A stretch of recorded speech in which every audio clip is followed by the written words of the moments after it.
why not trail running? How to deal with pressure of performing. Did I like running at Boise State? How is recovery going? How do you cope with your body changing? Have I gotten my period back? How is the athlete special in bed? Hello! I have a Georgie, I have a coffee, and I have a lot of questions. So, let's go.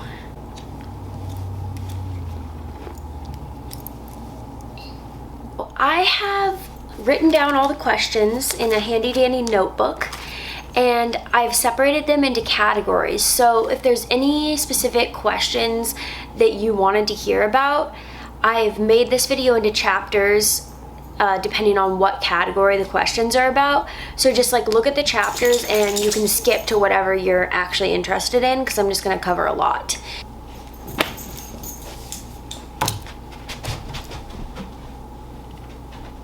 I feel like we should start with running because probably the most people are interested in that, especially based off the number of questions that I got about it.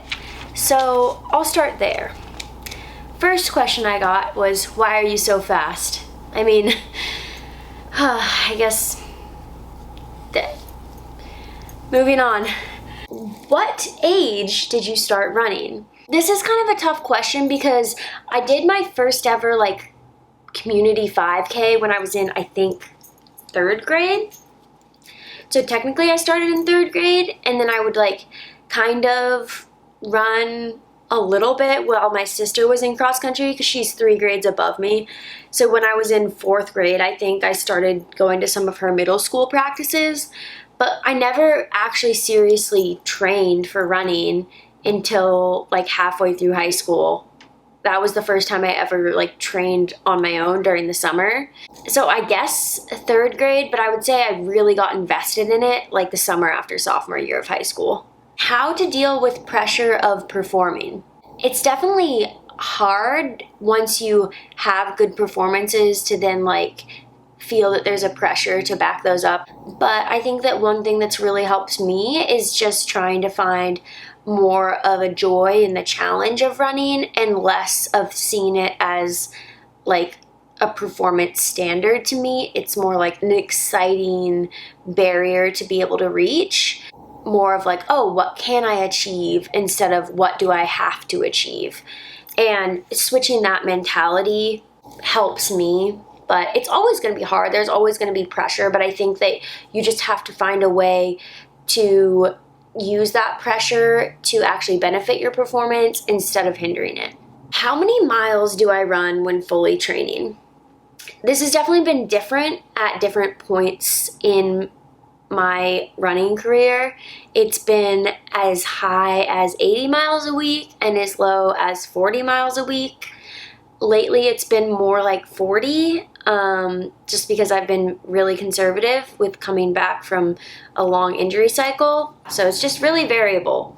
But I also think it's important to note that like I didn't run all of my PRs when I was at the highest mileage. So it's good to remember that like mileage doesn't have to dictate your capability. If I had to try a new track event, what would it be?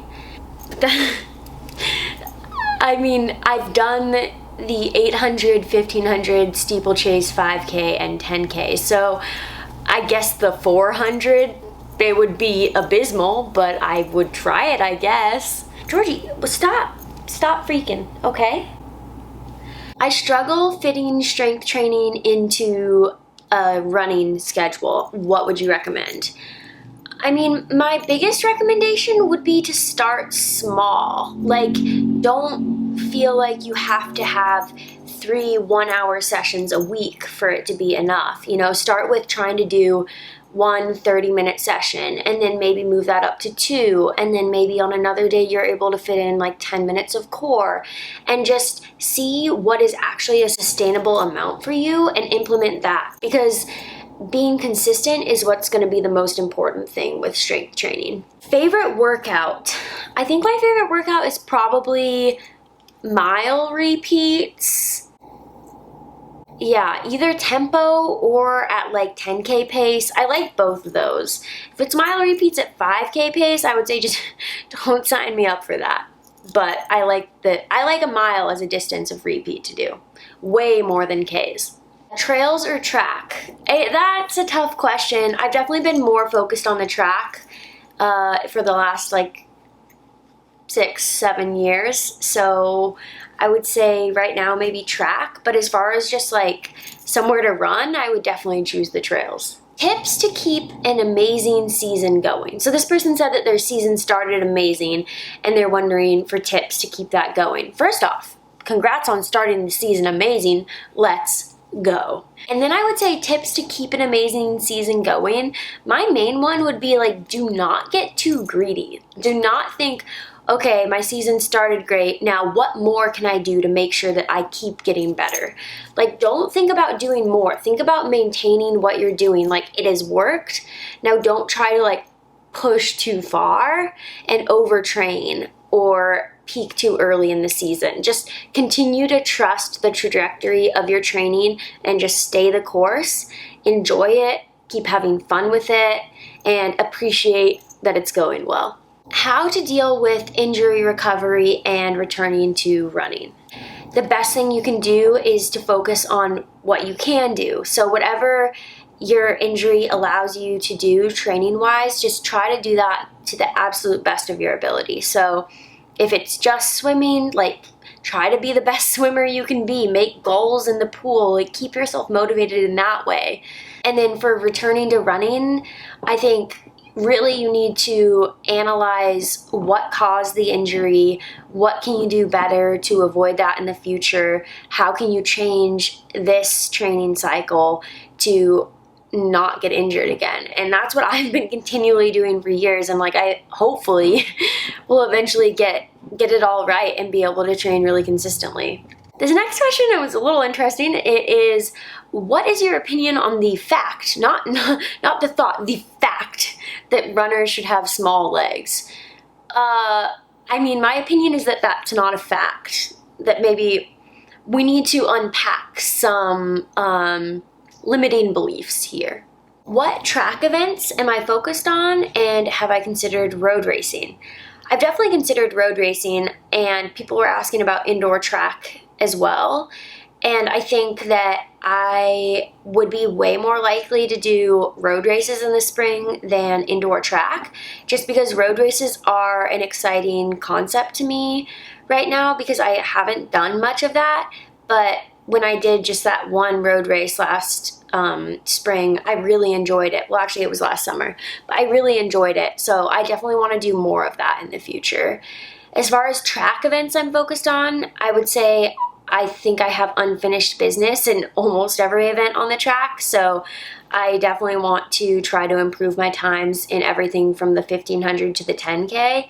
But right now I've got like a burning desire to run the steeplechase again. How do you mentally get through a race? I think for me, the best thing I can do is try to focus on like the moment that I'm in and stay really present and not start future tripping, because especially in, a 5K or a 10K, if I'm thinking too hard about how much I'm hurting and how far I have to go, that starts a really negative ruminative thought cycle. So I have to just focus, okay, like let's get through this lap. Let's keep this tempo going, stay with the person in front of you, keep your rhythm, swing your arms, just be really present in the exact moment and break the race up into segments, think about, okay, get through this next lap, not, okay, get through the next 12 laps. Like think about it, break it down to make it into more achievable segments. How do you get yourself to work out on days that you don't feel like it? This is going to sound like probably cocky and kind of like everyone will just hate me for saying this, but I don't really get that. I don't really have days that I don't want to work out. Like, I just do. And I think part of that is because the last few years there have been so many times where I haven't been able to work out because of injuries, so now I just appreciate it more. But I guess what I would say on like low motivation days for me, more with cross training, I would say that happens, is just thinking about what my goals are and what will help me get there. And if I truly am just like too tired and I need a day off, then knowing that I can take that, but really thinking and analyzing, like, is this what's best for my overall like training cycle and my goals? Why not trail running? I got so many questions about trail running. So I'll just say I'm definitely interested in it, and I'm playing around with the idea of putting some trail races on my schedule. We'll see. What was the experience like growing into an accomplished runner?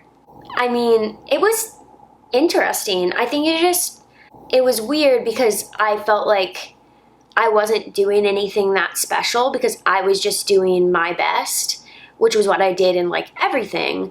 But in running, my best was just something that people weren't used to seeing. I mean, it was cool, but I also felt like an imposter. Why do people care? Like, why is this different? Or like, why do I get to have this talent? So it was interesting, but it was also fun, and it's something that I appreciate a ton because I'm not naturally talented at everything. Like, I'm so terrible at like drawing or music or like really anything creative. So it's cool to have something that I really feel like it came pretty naturally to me. And that's part of the reason that I've kept pursuing running through so many injuries, is just I really developed such a strong passion for it. And I feel like I have a lot of potential that I haven't yet been able to tap because of my inconsistency in training. Yeah, it was cool becoming an accomplished runner, and I hope to continue accomplishing more. I decided to sit on my knees during this video, and I'm sorry, but I've got to shift positions. My feet, they're numb. They're completely numb. Oh, yes, so much better. Moving on, the next topic is college. What is your daily schedule like? Which I just so happened to be talking to my sister about this the other day, but here, I'll go through it. So I would wake up usually at 8:30, and then I would leave the house in exactly 7 minutes. I'd be to the gym by 9, and then I would cross train for an hour, and then usually go to classes from 10:30 until 1:15, and then I would go to this athlete study area, and I would eat a packed lunch and study until 2:45, and then I'd go to practice at 3, and then after practice, training room to like roll out, get treatment, whatever. And then I'd go home and I would make dinner, and then I would study while I ate dinner, and then I would do homework / study until 9 p.m. and then I would make a snack, watch one episode of Netflix, and go to bed. And literally, that was my schedule for about 4 years. I mean, obviously there were some days where I had more classes and stuff, but yeah, that was the schedule. Did I like running at Boise State? Yes, I did. There were awesome trails there, and we had a really good team, which was fun. I will say that there were definitely times that I was frustrated with the coaching staff, and I also saw like a lot of people on the team like not really get like the individualized attention or training that they deserved. Personally, I feel like I had a pretty good experience there, especially hearing like some horror stories that happened in the NCAA. I feel like I was pretty fortunate. Advice for people wanting to run in college and how to choose the right school. I would say definitely try to remove like the prestige of the school, remove like what sort of gear they get, remove the stuff that just doesn't actually matter. Don't think about like, oh, how cool will it be to post a picture on Instagram that I'm going to this school. That is literally the last thing you should be thinking about. So really try to consider the school just by like how it will benefit you. And as far as choosing the right school, I think just make sure that you're choosing a school where you will matter. Even if you're injured, even if you're having a bad season, like the coach will keep caring. I think that's the most important. You never want to just become a number, and I think that happens way too often. And the next question is, how do I like SPU? And I love coaching at SPU, and I think that the coaching staff there is awesome. And if anyone wants to not be a number, I would definitely recommend SPU. How to deal with restrictive eating in college. And that's definitely hard because I feel like it is a culture at a lot of colleges to not eat enough. But I think that it's important to remember that that is just a shortcut. It's cutting corners. Like, trying to restrict what you're eating in college is not going to benefit you in the long term, and it will probably cut your career short. And that's something that, you know, I'm dealing with the repercussions of right now. And I know that so many people think like, oh, like other people have negative outcomes, but I won't. But like, it is not avoidable. It's just a matter of time. So I would just try to consider your long-term goals and your desire to actually reach your potential. And if you want to have longevity in the sport, then just like, it's hard, but you can't restrict your eating when you're in college. You just can't. And that is a good transition to move into our next category, which is recovery. I gotta caffeinate up to go into this category, trust me. A lot of people ask just in general, how is recovery going? So I would say it's going well. It's definitely slow, but relatively steady progress.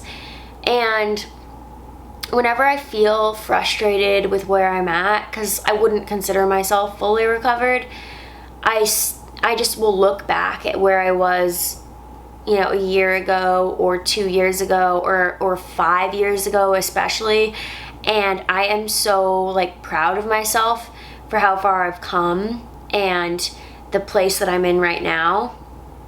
I think that I have way more freedom around food, and it takes up less space in my head, and I'm able to have a lot more compassion for others and care more about like my relationships and just other things outside of food and running.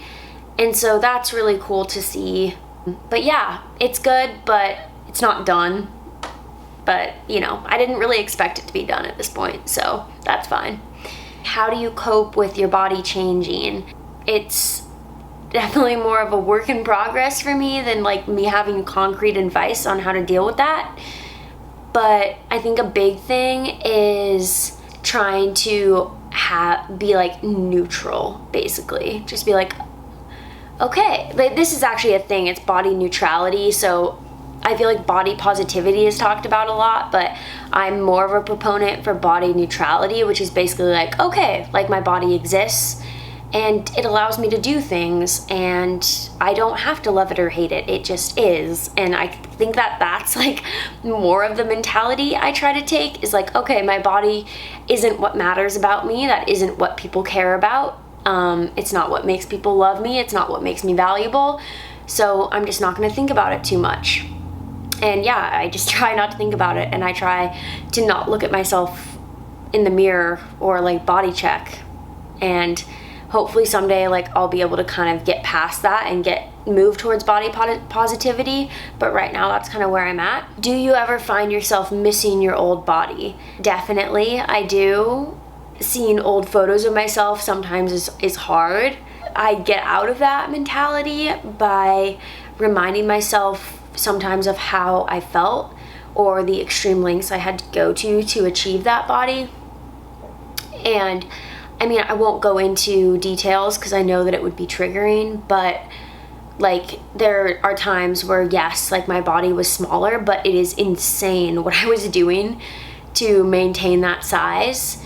And like thinking back to that, like it was miserable for me. I remember being on a hike, and like I love hiking, and I hated it. Like I was crying during it because I was so tired and exhausted and like just couldn't enjoy it. I just couldn't, because my body was so drained. It was done. And so I think about that, and like I want to be able to enjoy my life. Like, what's the point of having a body if I'm not even enjoying the life I live in it. What is a fear food that you've been able to start enjoying again? For me, that would be, I think the first one that comes to mind is normal ice cream. I used to eat ice cream all the time, but it was always like Halo Top or Arctic Zero, you know, those ones. And I've actually been able to start really enjoying Ben & Jerry's again. So that's cool. I mean, that's a big step for me. I used to be so afraid of it. I didn't eat it for 10 years maybe. So yeah, proud of that one. How did running look while going through recovery? And now I wouldn't recommend this to anyone, but at the peak of my treatment in eating disorder recovery, I was also training for the Olympic trials. So there have been periods during recovery where I didn't run at all because of injuries, but there have also been periods where I was training really hard. And my mentality on that was like, look, I need to learn how to fuel when I'm training hard because that is eventually what I want to be doing. And I need to learn how to fuel when I'm racing because that's what I want to be doing. Maybe doctors wouldn't recommend that, and I probably wouldn't recommend it to anyone either, but that is what I did. So yeah. Another question I got a lot was, have I gotten my period back? And if you're skittish about talking about this, first get over yourself, but also skip the next like 30 seconds. But yes, I actually have, which is really exciting because that's like the #1 indicator for building bone density. So I'm really excited about that and proud of myself because people ask if I got it back, but I actually never got one until I was, 25. So go me. But yeah, good stuff. Oh, and people were wondering how I got it back. And I'm not an expert in this area. I don't know. All I did was eat more. And I also have been working with like a dietitian and a therapist for over a year. So, I mean, I guess I would say do that, but I'm not an expert. I think also though, a big part of it is just eating enough and being in energy balance. So that's definitely a good first step. Do I feel that full recovery is possible? I definitely do because I know people that have fully recovered, but I also know that it's like really difficult to achieve. Yeah, I think it's possible. I haven't achieved it yet, but I think it can be done. This is a really good question. Someone asked, if you could go back 10 years and address your eating disorder then, would you, or do you think that the experiences you've gone through because of it in the last year and a half have made you a lot better person and like helped you help other people? Well, I do think that the experience I've gained in the last year and a half has been invaluable in my ability to empathize with people, be more compassionate, to help spread awareness for the issue, and it has made me a better person in general, I would say. But if I could go back 10 years and address it then, I sure as hell would. Like, first off, I think it would be easier to fully recover because the sooner you address it, like, the easier it is because those disordered neural connections that you create have had less time to be reinforced. And also then I would have less time of like my body being damaged and I would have more time to rebuild. So I would definitely go back and address it then, and that's why I recommend to everyone to address an eating disorder or even just disordered eating like as soon as they can. The next category is personal. So a lot of people asked, how are you? And you know what? Thank you. Thank you for caring. I'm doing pretty good. I feel like I'm definitely in a transitional stage of my life where I'm kind of figuring out what direction I want to go. I know that I want to continue pursuing running, but I'm like, do I want to do that in more of a professional sense, or do I want to get a job and just continue pursuing it on the side of that? But I'm doing well, I'm enjoying Seattle. I feel like most things in my personal life are going really well. Working at SPU has been good. So yeah, doing well. I have coffee, so awesome. What is my dream job? I would say that, my dream job is professional running, I would say. Outside of running, I think maybe it would be working at NBC or something as a sports commentator, and not even just for running. Like, I really enjoy all sports, so I would love to just be able to like be on a sports talk show or something. I think that would be really fun. Also, this isn't a question, but someone said your hair is so shiny. Well, I just wanted to include that because I appreciated it. Thank you. What is your number one non-running goal? I would say it's definitely recovery. Like that it's that, even including fitness goals, that is my number one goal. So yeah, definitely that. Think of future Allie. Where will you be in 10 years? 10 years, sir. 10 years? You expect me to have an idea of what I will be doing in 10 years? I couldn't tell you what I'll be doing in 10 months. So, I'm not sure. I'm definitely a planner, and right now it bothers me that I don't have that. So that's a big goal, is to figure out where 10 years from now Allie will be. So now for some fun questions. We've got a few more categories. The one we will cover first is Spencer. What color are Spencer's PJs? Okay, moving on. Where did you and Spencer meet? Well, we actually met in the living room of this house that we're currently living in, so that's fun. We both have YouTube channels, so a lot of our relationship is actually recorded online, which is kind of fun. So the first time we met, Spencer had the camera out, so there's actually a clip of it. How was the athlete special in bed? Okay, are you and Spencer getting married?